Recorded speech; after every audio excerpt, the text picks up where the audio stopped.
আছি আমি মিমি। আমি জুলহাস জুবায়ের আছি। আজকে বলছিলাম না মেডিটেশন ডে, মেডিটেশন দিবস বিশ্বব্যাপী আজ কিন্তু এই দিনটি আলোচিত, চর্চিত এবং সবচেয়ে বড় বিষয় হচ্ছে গুরুত্ব সহকারে পালিত হয়। কারণ ওই যে বিক্ষিপ্ত আমাদের জীবন, অস্থিরতার মধ্যে দিয়ে আমরা যাচ্ছি, নানান রকম অস্থিরতা, পারিবারিক, ব্যক্তি পর্যায়ে, পেশাগত জীবনের পথ চলতে উঠতে, পারস্পরিক সম্পর্ক এবং নিজের সাথে নিজের আত্মিক দ্বন্দ্ব সবকিছুর সমাধান হতে পারে যদি আপনি নিজেকে নিজের মতো করে নতুনভাবে আবিষ্কার করতে পারেন। এই বিষয়ে আমরা আলাপচারিতা আজ চালাতে চাই। চমৎকার দুজন অতিথি আছেন, তাদের সাথে পরিচয় করাতে চাই। আমাদের সাথে আছেন অধ্যাপক ডক্টর আশিক মোসাদ্দেক, যিনি শিক্ষাবিদ ও উপাচার্য, ইস্ট ওয়েস্ট বিশ্ববিদ্যালয়। সাথে আছেন রেহানা আক্তার রুমা, যিনি পরামর্শক, আন্তর্জাতিক উন্নয়ন সংস্থা। আপনাদের দুজনকে শুভ সকাল, আমন্ত্রণ সকালের বাংলাদেশে এবং ওয়ার্ল্ড মেডিটেশন ডে এর শুভেচ্ছা। একদম, কেমন আছেন আপনারা? জি আলহামদুলিল্লাহ, আমি বেশ ভালো আছি। শুকরিয়া, আলহামদুলিল্লাহ বেশ ভালো আছে। আমাদের হাতে যেহেতু সময় কম, একটু শুরুতেই জেনে নিতে চাচ্ছি যে মেডিটেশন দিবস, এটার তাৎপর্যটা আসলে কি? কেন এই দিবসটা কেন গুরুত্বপূর্ণ? প্রাসঙ্গিক? কেন আমরা এই হয়তোবা সময়? জানি, হ্যাঁ। আমাদের দর্শকদের জন্য একটু রুমা আপাকে দিয়ে শুরু করতে বা চাই। আমাদের জানাটা আরো একটু বিস্তৃত হোক, আর একটু গভীর হোক। আচ্ছা, ধন্যবাদ ভাইয়া। প্রথমত সবাইকে মেডিটেশন দিবসের শুভেচ্ছা। আজকে আমরা পুরো বাংলাদেশ এবং পুরো বিশ্ব একযোগে বিশ্ব মেডিটেশন দিবস পালন করছে। জাতিসংঘ যদিও 2024 সালকে 21শে ডিসেম্বর বিশ্ব মেডিটেশন দিবস ঘোষণা করেছে, কিন্তু আমরা আসলে 34 বছর ধরে কোয়ান্টাম ফাউন্ডেশন মেডিটেশন চর্চা করছি।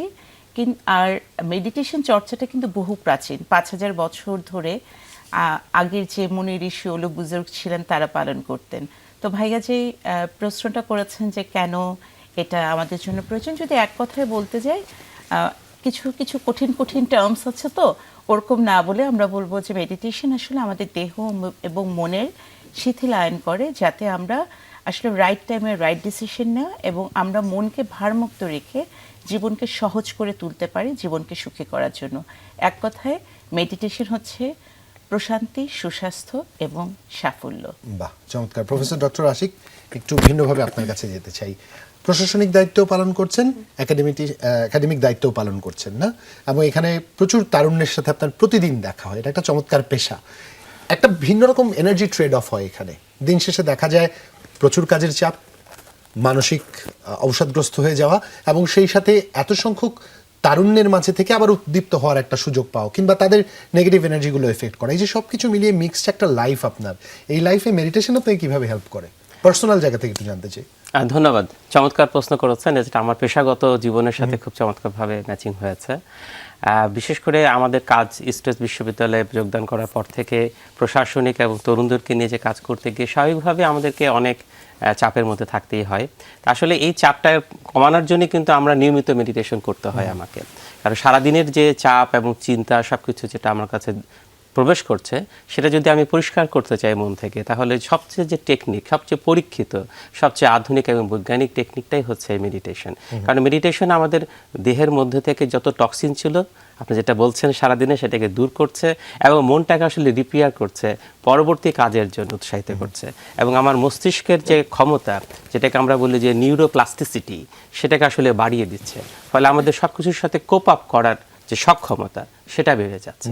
এবং মানুষ যে প্রশান্তি অনুভব করছেন এবং প্রশান্তির পরিমাণটা বাড়তে থাকছে, এবং আমাদের মস্তিষ্ককে আমরা রিপেয়ার করে নিতে পারছি পরবর্তী কাজের জন্য, এবং সঠিক সময়ে সঠিক সিদ্ধান্ত নেওয়ার যে ক্ষমতা, সে ক্ষমতা অর্জন করতে পারছে। কারণ মানুষ এখন যা কিছু করছে, ধরা যাক যে একজন খেলোয়াড়, তিনি যা কাজ করছেন এখন, তার যে দক্ষতা, সেটা কিন্তু তার শারীরিক দক্ষতা, তিনি চূড়ান্ত অবস্থায় পৌঁছে গেছেন।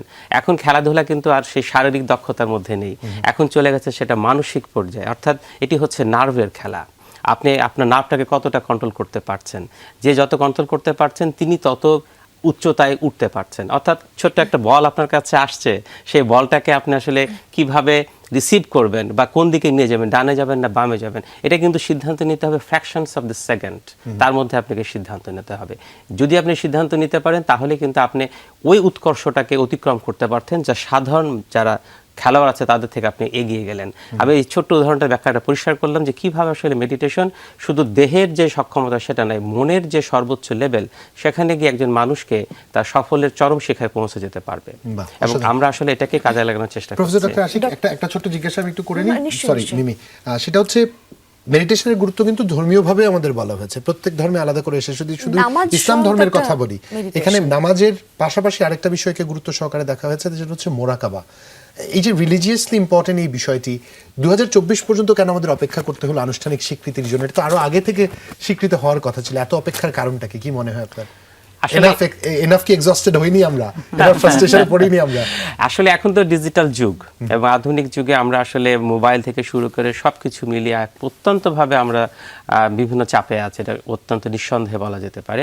আসলে এই চর্চা কিন্তু যেটা ম্যাডাম বলেছেন যে এটা কিন্তু মানে 5000 বছর আগে একটা পুরনো টেকনিক, এবং আমরা সবসময় মনে করতাম যে হয়তো ধ্যান মোরাকাবা এটা সম্ভবত সব ধার্মিকদের বিষয়, যারা সাদা কাপড় পরেন, যারা গেরুয়া কাপড় পরছেন সেই ধর্মের লোকজন। আমি তো একজন আধুনিক মানুষ, আমি কেন মেডিটেশন করতে যাব? এটা একটা প্রয়োজন হতে পারে অনেকের কাছে, কিন্তু আসলে চর্চা কিন্তু ছিলই, এবং বাংলাদেশেও কিন্তু আমরা যদি বলি পৃথিবীতে তো আছেই, বিভিন্ন দেশে হয়েছে, সমস্ত ধর্মেই কিন্তু আসলে সৃষ্টি হয়েছে কিন্তু মেডিটেশনের মধ্যে দিয়ে বা ধ্যান বা মোরাকাবার মধ্যে দিয়ে কিন্তু পৃথিবীতে সমস্ত ধর্মের আগমন ঘটেছে। এবং অনেক মানুষ, যারা সফল মানুষ, যারা মুনি ঋষি, যারা তার পরমাত্মা বা স্রষ্টার সাথে সংযোগ স্থাপন করতে চেয়েছেন, তারা কিন্তু সবসময় ধ্যান করে গেছেন। আমরা আধুনিক মানুষ, আমরা তাদের টেকনিকটাকে এখন আধুনিক জীবনে আমাদের বাস্তবায়নের চেষ্টা করছি, শুধু ধার নিচ্ছি। সেখানেই একটা বিষয়ে জানতে চাই আপা আপনার কাছে, যে এই আধুনিকতার জন্য দেখা যায় আমাদের যারা তরুণ সমাজ বা আমরা যারা আছি, তরুণ শিশু বুড়ো সবাই আসলে এখন কিন্তু খুবই বেশি ডিভাইস কেন্দ্রিক একটা সময় আমাদের কাটে, এবং সেখানে তরুণদের মধ্যে, বিশেষ করে তরুণ শিক্ষার্থীদের মধ্যে এবং যারা আছেন এদের মধ্যে কিন্তু যে মানসিক স্ট্রেস বলেন বা হচ্ছে অ্যাংজাইটি বলেন বা হচ্ছে ডিপ্রেশন বলেন, এগুলো কিন্তু মানে দিনকে দিন বাড়ছে, এবং এটার তীব্রতা কোথায় নিয়ে যায় এদেরকে সেই ভয়াবহ পরিণতিও আমরা দেখি। তো সেই ক্ষেত্রে মেডিটেশন কতটা কার্যকর সমাধান হতে পারে তাদের জন্য, তরুণদের জন্য? আপনার প্রশ্নকে যদি আমি দুটো ভাগে বলি, প্রথমে একটা বলেছেন যে তাদের যে মানসিক সমস্যাগুলোর কথা বলছে এবং ডিভাইস আসক্তির কথা। গত কয়েকটি বছর আগে একটা গবেষণা হয়েছিল যে সেখানে দেখা গিয়েছে যে ড্রাগ যেভাবে আমরা ড্রাগস নেওয়ার পরে আমাদের ব্রেনে যে কেমিক্যাল রিয়াকশনগুলো হয়, আমাদের ডিভাইস ব্যবহারের ফলে সে একই রিয়াকশন হয়। তার মানে আমরা কিন্তু এখন প্রত্যেক বাবা মাই, বিশেষ করে আমরা প্যারেন্টিং করতে গিয়ে দেখেছে যে বাবা মারা আসলে আমরা ডিরেক্টলি ড্রাগস তুলে দিচ্ছি না, কিন্তু মোবাইলটা যে তুলে দিচ্ছি আমরা না বুঝে, কোকেন নেওয়ার পরে যেরকম হচ্ছে তাদের ব্রেনে সেই একই রকম আমার মনে হচ্ছে। হয় অ্যাডিক্টেড কথাটা ওই জন্য দুই ক্ষেত্রেই Right, সমানভাবে হ্যাঁ, কার্যকর। আপনি যেটা বলেছেন খুব রাইটলি আপনি বলেছেন। তো বাবা মারা না বুঝি যে আমরা এই কাজটা করছি 10-12 বছরের বাচ্চাদেরকে, এবং এখন তো এমন হয়ে গিয়েছে যে একটা বাচ্চা জন্মগ্রহণ করার পরে আমরা ওয়েট করি যে তাকে বাচ্চাকে একটা ট্যাব দিব, বাচ্চা খেতে থাকবে, দেন আমরা মানে ট্যাব দিয়ে দেখবো, আমরা খাওয়াতে থাকবো। কিন্তু এটা যে আসলে ডে বাই ডে আমাদের যে এখন স্পেস ডিলে হচ্ছে, অটিসিজম বাড়ছে, এগুলোর একটা অন্যতম কারণে কিন্তু এই ডিভাইস আসক্তি। তো আপনি ভাইয়া তরুণ প্রজন্মের কথা বললেন, আসলে মূল ব্যাপারটা কি? আমরা বলবো যে তরুণ প্রজন্ম না ভাইয়া, তরুণ এবং পরিণত প্রজন্ম উভয় ক্ষেত্রেই এই ডিভাইস আসক্তিটা আসলে আমাদের অন্যতম প্রধান কারণ। মানসিক অশান্তি বলেন, ডিপ্রেশন বলেন, এই ডিভাইস আসক্তি, এবং এটা একটা মহামারী আকার ধারণ করছে যদি আমরা এখনই সতর্ক না হই। তাহলে এই যে মেডিটেশন কিভাবে উপকার করবে, আসলে মেডিটেশনটা কি, স্যার খুব রাইটলি বলেছেন যে আমরা মেডিটেশন কি করে, মেডিটেশন হচ্ছে মনোযোগ, একাগ্রতা, এবং যখন প্রথম কষ্ট হতে পারে, কিন্তু যখন কেউ প্র্যাকটিসের মধ্যে যায়, যে আমরা এক কথায় বলি আমার ভেতরের আমির সাথে সংযুক্তি, যে আমরা তখন হয় কি করণীয় বর্জনীয়গুলি বুঝতে পারি ধীরে ধীরে। এবং এখন তরুণ প্রজন্মের জন্য আসলে এটা খুব বেশি প্রয়োজন যে আমাদের মনোযোগ বাড়ানো, যে কোনটা করব কোনটা করব না। ওরা কিন্তু ডিসিশন নিতে পারে না, প্রায়োরিটি সেট করতে পারে না। আর হয় কি ভাই, আরেকটা কথা কি, আপনি এফোর্টটা যেখানেই এফোর্ট সেখানেই কিন্তু মেহনত, তাই না? তো আমি সকালে ঘুম থেকে উঠবো, দিনের যে একটা রুটিন, হ্যাঁ রুটিন আমরা করি, কিন্তু রুটিন কিন্তু আমরা ফলো করি না, কারণ রুটিনের জন্য এফোর্টটা লাগে। কিন্তু মেডিটেশন ওই জায়গাটা কি করে, ধীরে ধীরে যদি কেউ নিজেকে পরিবর্তন করতে চায়, মেডিটেশন এই জায়গাটা হেল্প করে। এবং আমরা ওই জায়গায় আরেকটা কথা বলি, সমমর্মিতা, হ্যাঁ সমমর্মিতা বাড়ায় মেডিটেশন, এমপ্যাথি যেটা, হ্যাঁ। তো মা বাবারা যখন আমরা সন্তানদেরকে বলি, কাউন্সিলিংয়ে প্রায় বলি যে আপনারা ওদের প্রতি এমপ্যাথেটিক হন, হ্যাঁ, তখন কি হবে, ওই জায়গাগুলো তারা বুঝতে পারবে। আমরা তো একটু কি করি, একটু কথা বলি, মনে করছে শাসন করছে। তো ওই জায়গায় রবীন্দ্রনাথের একটা কথা আছে যে ফুলগুলো যেন কথা, পাতাগুলো যেন চারিদিকে তার পুঞ্জিত নীরবতা। তো আমাদের কথা কি হয়, ওরকম নরম হতে হবে। It doesn't mean we are weak. হ্যাঁ, তো ওই জায়গায় আমাদের ওই কনসিয়াসনেস গুলো বাড়াতে হবে। চমৎকার আপা, আপনারা দুজনে তো চমৎকার ভাবে কথা বলেন। আপনাদের কণ্ঠস্বরের মধ্যে এমন একটা আবেশ আছে যে একটা অন্যরকম মুগ্ধতা তৈরি করে। যে আলাপচারিতায় ফিরবো আমরা, ছোট্ট একটা বিরতির সময় হয়েছে আমাদের, সাথেই থাকুন। ফিরছি। দর্শক, আয়োজনের শেষ বিরতি থেকে ফিরলাম। আপনাদের সাথে আছি আমি নাদিরা আঞ্জুম, আমি জুলহাস জুবাইর আছি। দুজন চমৎকার চমৎকার মানুষ আছেন যাদের সাথে আলাপচারিতা চলছিল। দুজনের কাছে সমানভাবে একই প্রশ্ন করতে চাই। আমাদের জাতিগতভাবে একটা আভিজাত্য ছিল। আভিজাত্য হচ্ছে আমরা পরমত সহিষ্ণু ছিলাম। সেই জায়গা থেকে আমরা অনেক পথ দূরে সরে গেছি। We got drifted away so, মানে miles and miles and away, যে চেয়েও আমরা আর ঘুরে আসতে পারছি না। 500 miles, more than 500 decades away drifted. এই জায়গাটায় আসতে চাই।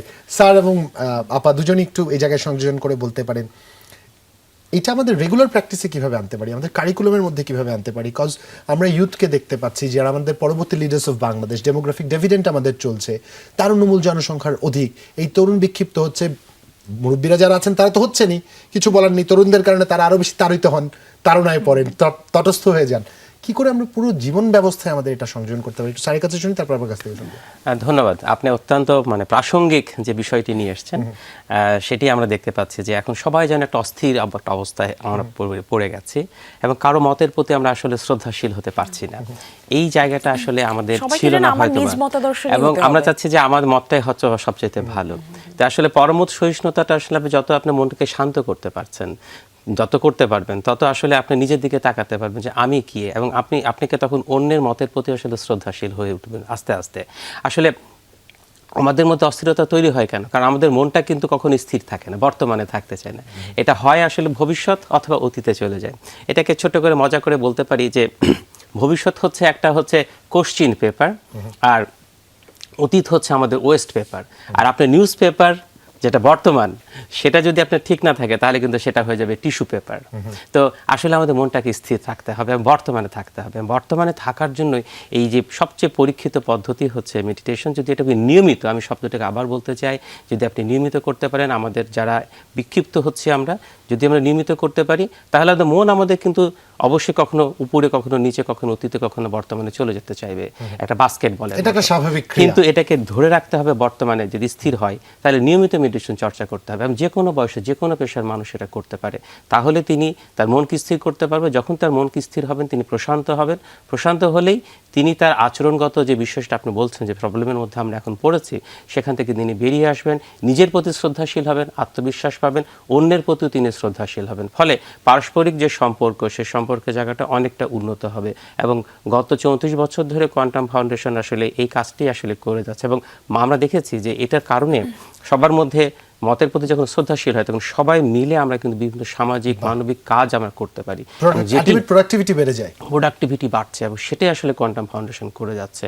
আমরা এই জন্যই চাচ্ছি যে সবাই যদি আমরা, এটা কোনো বয়স নেই শুরু করার, কোনো সময় নেই, শুরু করতে হবে এখনই। এই জন্যই তো বিশ্ব মেডিটেশন দিবস। আমরা ধন্যবাদ জানাতে চাই যে জাতিসংঘকে, তারা এটিকে বিশ্ব মেডিটেশন দিবস ঘোষণা করেছে গত বছর, এবং আমরা পৃথিবীব্যাপী কিন্তু এটি উদযাপিত হচ্ছে। এবং এবার বাংলাদেশে আমরা যেটা করছি যে মন ভালো তো সব ভালো, এই প্রতিপাদ্যকে নিয়ে কিন্তু আমরা এগিয়ে যাচ্ছি। ধন্যবাদ। আপনার সংযোজনটা শুনবো। জি ভাইয়া, আপনি যেটা বলেছিলেন যে আমাদের ঐতিহ্যের কথা, আভিজাত্যের কথা, হ্যাঁ, আমাদের বাঙালি জাতি, যে বাঙালি জাতি অতিথি পরায়ণ, আমরা আসলে আমাদের যে একটা বিরাট একটা আমাদের কালচার ছিল, সেই কালচার থেকে এখন আমরা ডিফারেন্ট কালচারে চলে যাচ্ছি, এবং সেটাকে কালচার বলতে পারবো না। আসলে কালচারটা একটা পজিটিভ ওয়ার্ডস, সো অলওয়েজ এটা পজিটিভ এনার্জি ভাইব্রেশন আমাদের নিয়ে আসে। তো ওই জায়গাটায় তরুণদের কথা বলছিলেন। প্রথমত হচ্ছে কি, আমাদের এবারে বিশ্ব মেডিটেশন দিবসে আমরা বলছি প্রতিপাদ্য যে নিজের যত্ন নিজে নেওয়ার দায়িত্ব।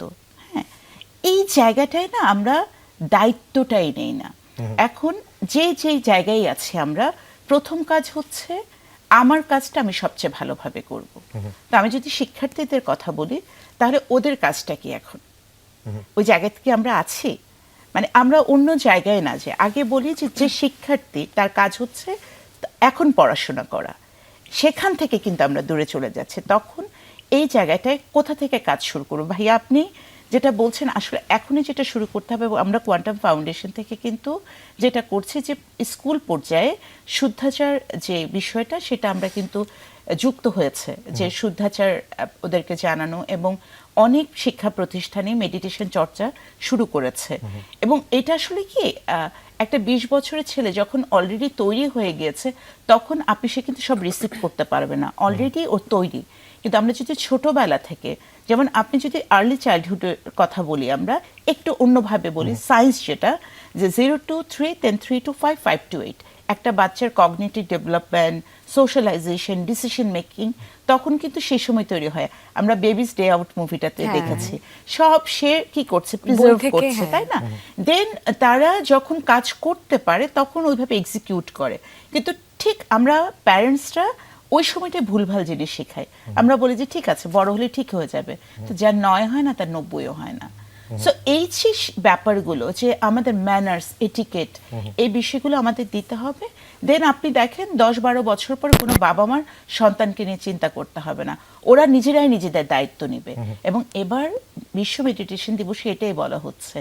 আমার মেয়ে মেডিটেশন করার পরে 12 বছর বয়সে ওকে আমি বলেছিলাম, মা তুমি কি শিখেছো? ও সেলফ ফিলিং এর কথা বলেছিল, এন্ড দেন ও বলেছিল, মা একটা কথা বলেছে, নিজের দায়িত্ব নিতে হবে। এই যে মানে বাবা মার বাইরে গিয়ে, নিজস্ব পরিমণ্ডলের বাইরে গিয়ে, এবার আমাদের কোর্সে সবচেয়ে বেশি বাচ্চারা অ্যাটেন্ড করেছে, শিশুরা অ্যাটেন্ড করেছে। তো যে নিজে বোঝা যায় যে আমার দায়িত্ব আমি নিব। তা আমার মনে হয় যে এটা পরিবার থেকে, এবং তারপর হচ্ছে স্কুল কলেজ পর্যায়ে যদি আমরা শুদ্ধাচার মেডিটেশন এটা শুরু করতে পারি, আসলে দেখা যাবে যে যেটা নিয়ে আমরা এখন স্ট্রাগল করছি আমরা এটাতে অনেকখানি সফল চমৎকার। হতে পারি। আমরা একদম শেষ করে ফেলেছি, আমরা সময় অতিরিক্ত শেষ সময় করতে আছে, চাই 10 সেকেন্ড সময়, তবুও আমি একটু চেয়ে নিচ্ছি স্যার আপনার কাছ থেকে আজকে দিনে কি কি হবে, 10 সেকেন্ড, কি কি দিনে আয়োজন আছে আজ? আজকে সারা বাংলাদেশে কোয়ান্টাম ফাউন্ডেশন আয়োজন করেছে একসাথে যৌথ মেডিটেশন।